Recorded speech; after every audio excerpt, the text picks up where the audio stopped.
Howdy, y'all. Namaste, and welcome to this course that I'm calling The Religious Quest. My name is Dr. Brad Bannon. Call me Brad. And I'll be your professor slash guide, hopefully more of a guide and a mentor, as we embark together on this religious quest. Now, those of you who've had me before, which a few of you have had me before, which is dope, know that I teach another course called The Philosophical Quest. And really, I think of these, these three courses that I teach as kind of a trilogy, and writing a video book, three version. Anyway, the philosophical quest, the religious quest, and the ethical quest. And so now we're on this religious quest. And more specifically, I'm calling this the religious quest: creation, creativity, and recreation, play, recreating, lots of things, and sort of investigating the relationship between creation, creativity, and recreation. Also, but I want to begin, because we got to begin somewhere. It's always super stressful to know how to start and how to begin a course like this one, setting the right tone, setting the mood, getting your attention, capturing your attention, and holding your attention for as long as I can with your phone going off and dinging and trying to demand your attention. In this economy attention in which we live, that's just the reality. But I want to begin by, getting you to think about motivations, and why are you here, and what responsibility do we have to learn about our religious neighbors, right? Or the diversity of our religious neighbors. What responsibility do we have as citizens of United States of America, which purports and claims to value religious diversity, religious freedom, right? If we claim that we value religious freedom, freedom of thought, freedom of belief, freedom of expression, freedom of religion, right? If we believe these things, if we value these things, then what responsibility do we have to learn about the religious diversity of our neighbors? To what responsibility do we have as citizens? I think we have a lot. I think we have a lot of responsibility to learn about the religious diversity of those around us as a way to acknowledge and celebrate and protect the freedom that they have in order to express themselves and to think and believe what they want, right? We need to recognize that freedom and diversity are two sides of the same coin. They're, as we'll learn later in this course, mutually constitutive correlates. You can't have one without the other. You can't have freedom without diversity. And diversity requires freedom.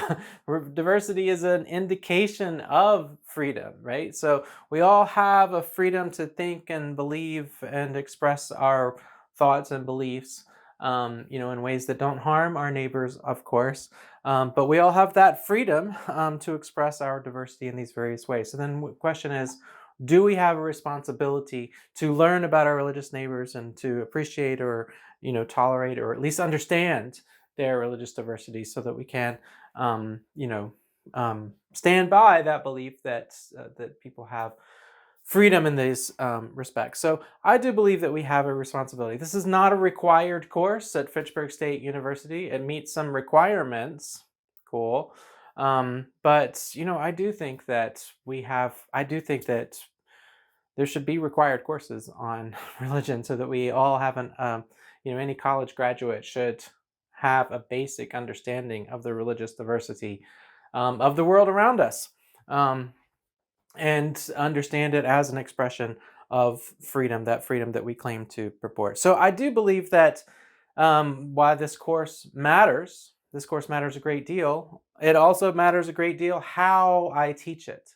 Right? The mode, the medium is the message. The medium matters. How I approach it, how I teach it. I do believe, I keep using that word, believe, but I believe that that a lot of harm has been done in our society, in our culture, in our world, by religion professors, frankly, that have approached this course in ways that might be harmful in how we think about what is religion and how we think about these things.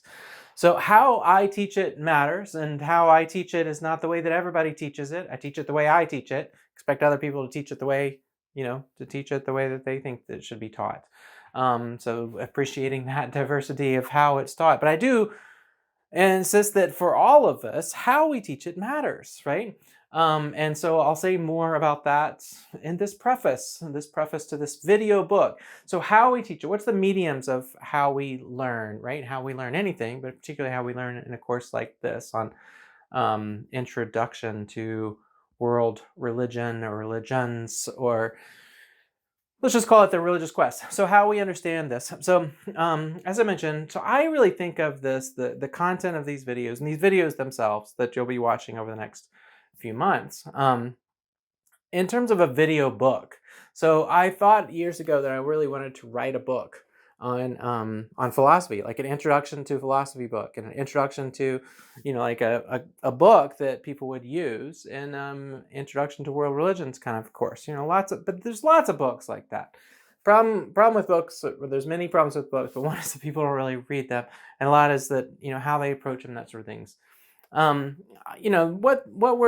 we don't really have a lot of are video books, right? So what about a book in a video form, and understanding all this series of videos as sort of like chapters and sections in a book, right? So that's what this is. So it's a video book called The Religious Quest, and the subtitle is Creation, Creativity, and Recreation. What you're watching right now is the preface to this book. And there's lots more to come, some of which I've recorded, some of which I will record in the future, some of which I've recorded years ago, and some of which I've recorded all along the way. So my studio, I call this a studio, right, has been built and constructed mostly in response to COVID and during COVID and after COVID. I mean, we're not after COVID, but you know what I mean. And over the past few years, since 2020, which seems like years ago, even though it was only 2 years ago. But there's a lot of religious diversity in this room, from Ganesha and La Pietà and Quetzalcoatl, these sort of images from Aztec and Native American cultures and indigenous cultures from Americas. Also, all over Europe and India and all this kind of. There's a lot of diversity in this room. We'll kind of come back to a lot of these things as we go. The medium is the message, right? The medium is part of the message. But also some of these videos I made a long time ago, and I didn't really know what I was, I wasn't super great at making these sort of videos and holding people's attention. I don't know if I've lost your attention already or not. Are you paying attention or not? Whatever, right? But so some of the videos that you'll see as part of this video book are from times past, and should be updated. So sometimes the medium is the message, or sometimes the medium is just the medium.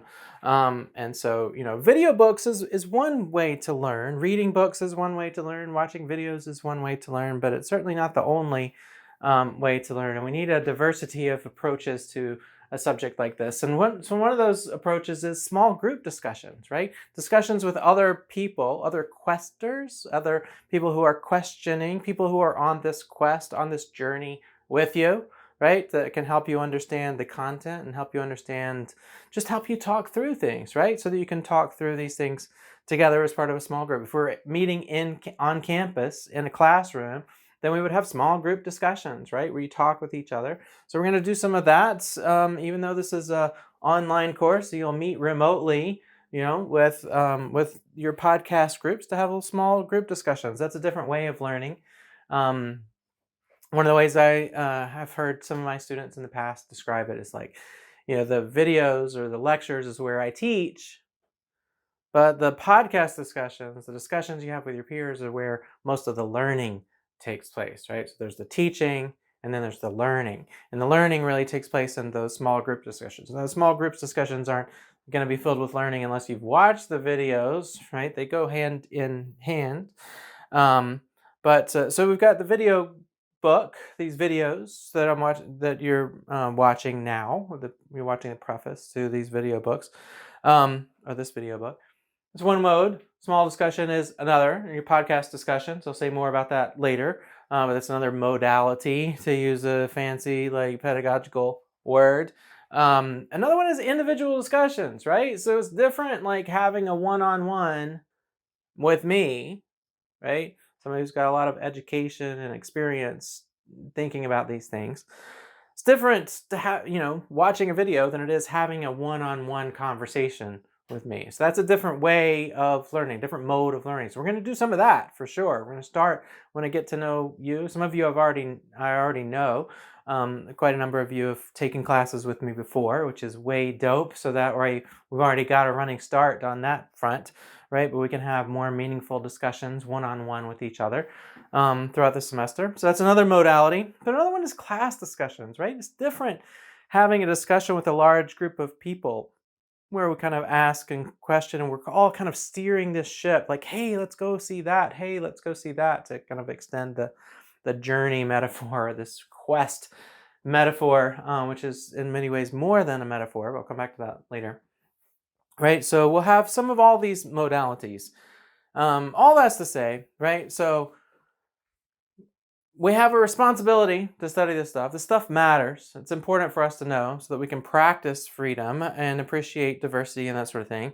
How I teach it matters, but also how you approach it matters, right? Why are you going to pay attention? What do you hope to get out of it, out of paying attention, right? When you pay money, you expect something in return. When you pay attention, likewise, you expect something in return. So what are your intentions when you pay attention, right? So with question, the relationship between intention, and intention, and we'll do so, in the beginning stages of this course. Again, we can't do everything in the preface, but how you approach it matters. And part of that is thinking about what are your biases, what assumptions do you bring to the table, right? What about this word? Religious quest. What kind of perspectives do you have on it, right? And how am I going to get you to pay attention, right?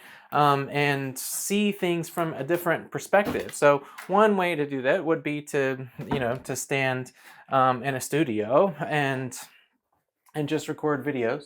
But I know that gets a little dull and boring after a while, and it's hard to pay attention for a while in that format.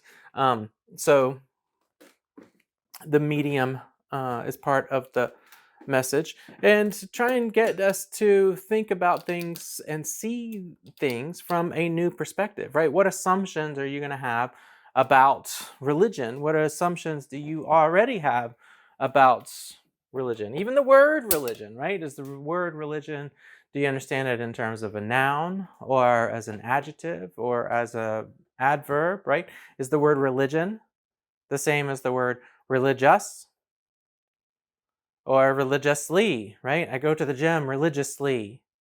Well, does that word religiously what is the relationship between religion, which many people think of, we live in a society which is mostly Christian, so people, when they think of religion, they think of Christian religion, right, or something like that. But we also use words like religiously or religious. So I am religious or I'm not religious or those sort of things. I hear that from students a lot. So, but let's not presume off the bat that we understand what the word, let's leave open some space for interpretation so that we might question on this religious quest what the word religion means. There was this kid that we're going to talk about a bit this semester. His name was Wilford Cantwell Smith, and he wrote this really influential and important book called The Meaning and End of Religion, and where he asked that question, like, what do we mean by the word religion, right? And this is a guy who's been studying religion for a long time when he wrote this book, and he's writing to people who've been studying it for a long time, says, wait, maybe the word religion should be a problem. Maybe we should sort of investigate, what do we mean by that? Or do we just go into a course like this saying, oh, I already know what religion is, so now I'm going to go and learn about that thing that I already know what it is, and I'm going to learn more about, or do we want to call into question how we understand things like scripture, devotion, practice, ritual, right? Might we understand something like the United States Constitution as a kind of scripture, right? A document is approached differently than other documents, right? Written word, which is more important than other written words. And do we have music, rituals around that, celebrations and holidays, right? Like July 4th and Veterans Day and Labor Day and these sort of things that these sort of rituals of the culture that are built around and even in doctrine, founded by some of these scriptural documents. People have connections to, various sects or denominations like Republican or Democrat or Green or different religious in the same way that people have different religious denominations, people have various political denominations. Might we think about civil religion as a kind of religion, right? Might we open that term religion up and allow it to be, allow ourselves to question it, right? So part of the goal of this course, part of my goal in this course, and for all of my courses, is to help us see things from a new perspective, right? Sometimes just having a different perspective, even on the same thing, right? Or on the same person. Sometimes we see somebody in a different light, we see somebody from a different perspective, and those sort of things can really have an impact on how we understand that person, how we understand ourselves, how we understand, right, our intentions, how we pay attention or don't pay attention to various things, right? So perspectives, or what we'll talk about this in terms of phenomenology. You're going to mess up my shot. Here, I'm going to make a shot right here, right over you, kitty. Right, how we see things, the perspectives that we bring to bear on a particular topic matter, right? And so how do we approach them? But also not just how do we approach what we think of or what we assume the word religion to mean, right? But also how do we think about its absence, right? There was this kid named Friedrich Nietzsche who said, have you not heard of that madman who lit a lantern in the bright morning hours? Why would somebody light a lantern in the bright morning hours? Well, one is because the darkness comes, right? So we're not always in the light. Sometimes the light comes from above and sometimes that light is absent, right? So we need to light lanterns for that darkness that lies ahead, right? That darkness that lies ahead of us civilly and socially, and in 2022 in a particularly poignant, maybe, and prophetic way. So anyway, what do we assume about religion? What biases do you bring to the table regarding what is religion and how do you understand religion, right? So how are you going to pay attention? What are your intentions in this, and what biases are you going to try to jettison in the process? Now, of course, like I said, a lot is up to me in order to make things interesting, right? If I don't keep things interesting and hold your attention, then it doesn't so much matter what your intentions are, right? I've got to hold your attention, and I try as best as I can to do that. I spend most of my time teaching 17, 18-year-olds, and I recognize that right now, at this time of day with the sun setting, you can't really see anything on that light board, unfortunately. I was going to try and do this all without any edits, but I think I'm going to have to put an edit here, maybe. So you'll see videos that I've recorded over the years, some with this light board that I built back in 2020. When I first began, trying to teach this religious quest in more of an online format, right? Because the medium is the message. I've seen this attributed to to quite a number of philosophers, but I first encountered it from this religious theologian, the scholar of religion, and religious experience called Chantepie de la Sorcière, who died in 1920. who said that the medium is the message. In other words, when you're studying like a religious dance or something, right?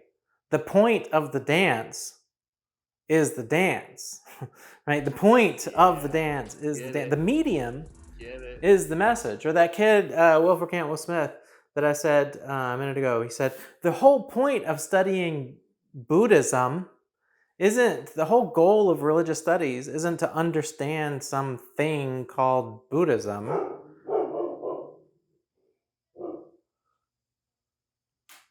Dog is barking at somebody walking by. The whole point isn't to understand something called Buddhism, but instead the point is to try to see the world,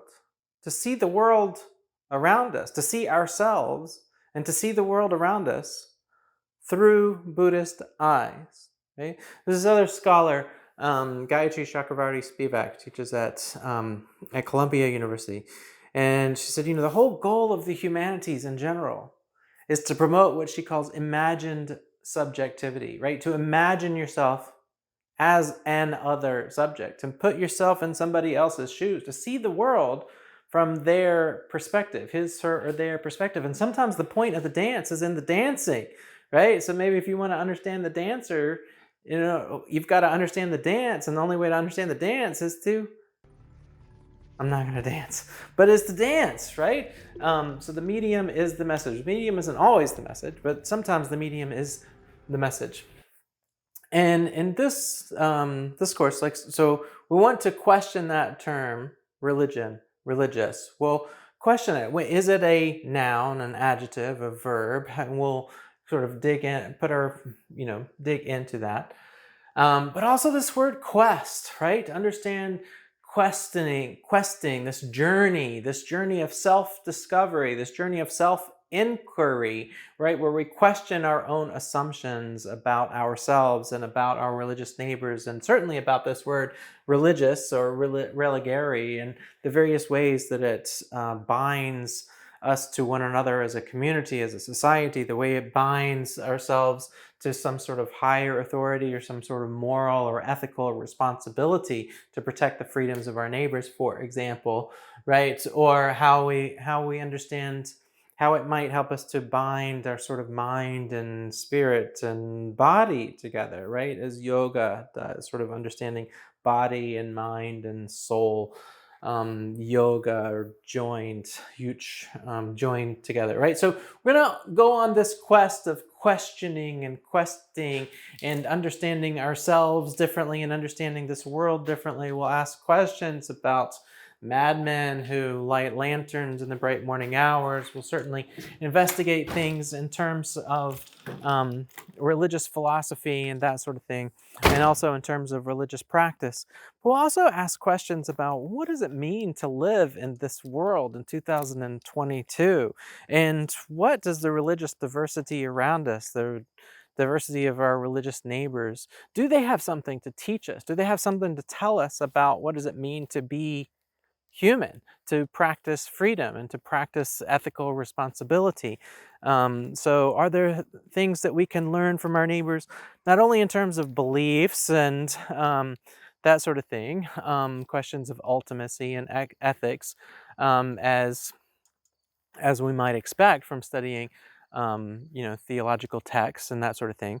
But can we also learn in terms of religious practices and things like meditation and things like mantras and practices like yoga and things like this that can help us to understand, help us to deal with anxiety, help us to deal with the world, and at the very least help us to understand our connection with the world around us. We might also ask questions, we are going to ask questions about the meaning and value of diversity, not only in terms of religious diversity. So I got into this. I'll tell my life story a different time. I can't put everything in the preface.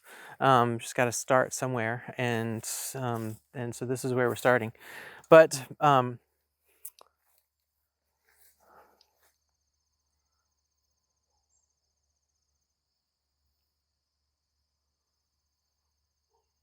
But I left my career. I left a career in finance, um, investment banking and finance, after September 11th, 2001, in order to investigate and learn about religious diversity. Right, try to promote some sort of interreligious dialogue. How can we talk with one another across religious boundaries, and how can we talk with people who believe different things or understand themselves and the world around us differently than we do? Right? How can we understand?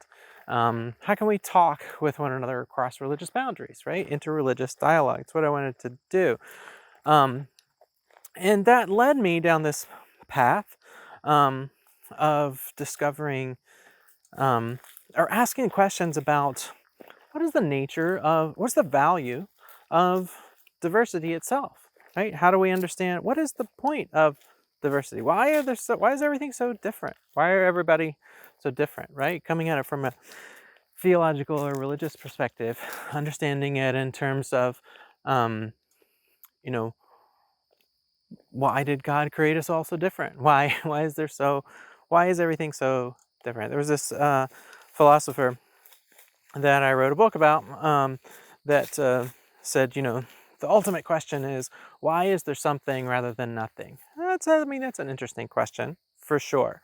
But closely related question is, why is everything so different? Why are all the people around us so different, right? Why is genetic reproduction, like sexual reproduction, why does it seem um, to promote originality? And why is there's something inherently creative and diverse about creation itself, right? So what is the value of creation? What is the value of diversity, and how do we understand that diversity, right, in terms of ecology? And now I live on a farm. I live here on this farm. Welcome to my farm. I'll say more about this another time. But the more I've practiced things like farming, trying to raise food, then the more I understand the value of diversity on so many different levels, even the level of soil, right? We will talk in a future video about the differences between, like, what is soil, and recognizing soil as a living organism.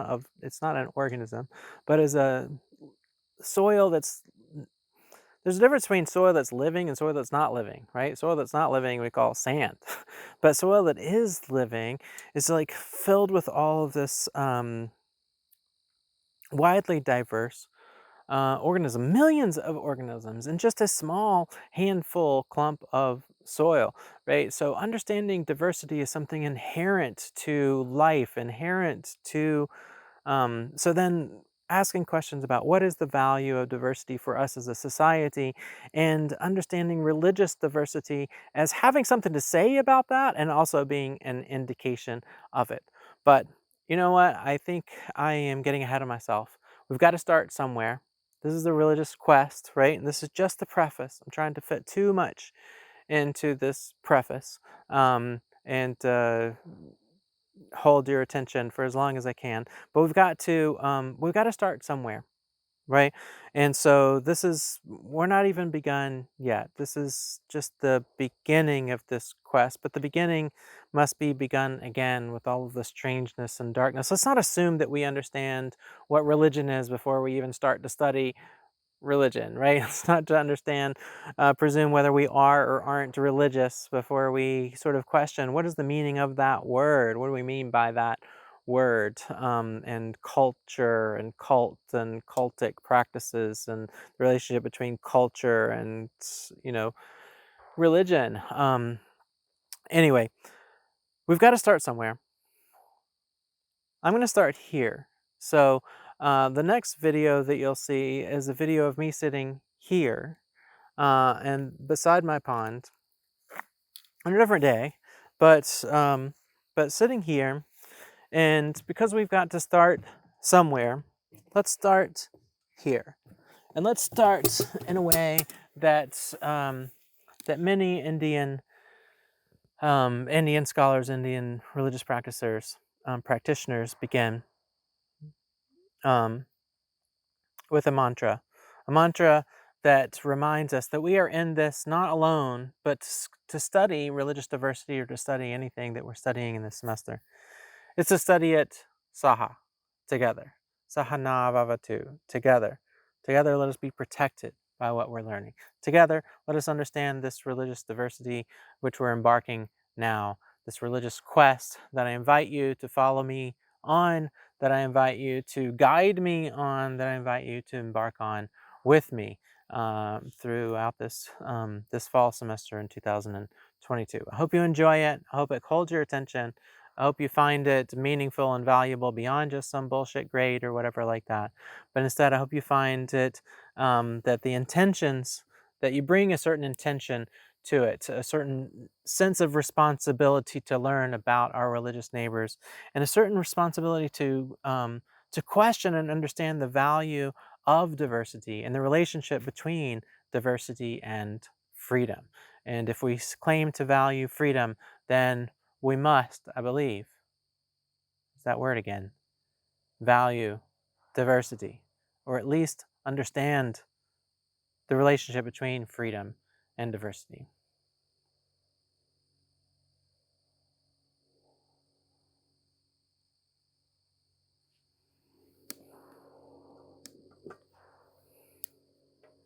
So let's become, as Nietzsche says, unmoored